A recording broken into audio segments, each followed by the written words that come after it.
جی السلام علیکم جی، میرا یہ پیغام فواد چودھری صاحب کے لیے ہے جو آئے دن کیا نام لیتے ہیں اسلام کے خلاف بیان بیازی کرتے ہیں۔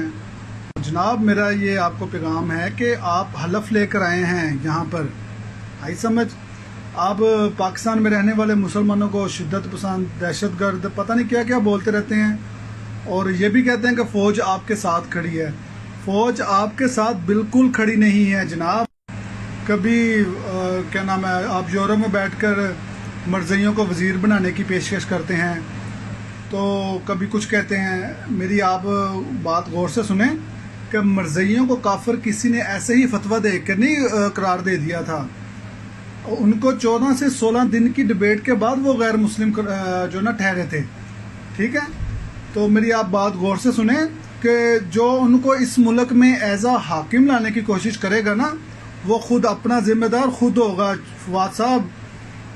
اور آپ سے یہ بھی ایک بہت گزارش ہے کہ آپ یہ اینٹی اسلام والی باتیں جو نا چھوڑ دیں۔ تو فوج کا تعلق نہ کسی سیاسی پارٹی سے ہے، نہ کسی سیاسی پارٹی کو سپورٹ کرنا ہے، ٹھیک ہے؟ لیکن جب اسلام کی بات آئے گی نا، پھر وہ اس کا بھرپور دفاع کریں گے، اور فوج دفاع کرنا جانتی ہے۔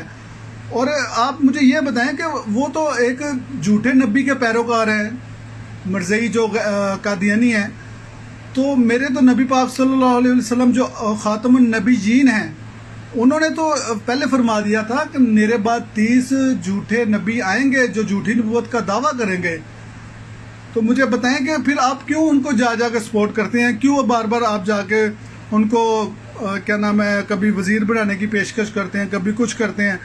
تو میرا یہ آپ کے لیے خاص پیغام ہے کہ فواد صاحب، یہ فوج جو ہے نا وہ اسلام کی فوج ہے، وہ کسی جو نا وہ نہ یہودیوں کی فوج ہے، نہ مرزائیوں کی فوج ہے، آئی سمجھ؟ یہ بالکل واضح پیغام آپ کو بتا دینا چاہتا ہوں کہ آپ اس چیز سے باز رہیں، اور جو ان کو ایز اے حاکم لانے کی یہاں اس ملک میں کوشش کرے گا نا، اور وہ خود اس چیز کا خود جو نا ذمہ دار ہوگا۔ فواد صاحب،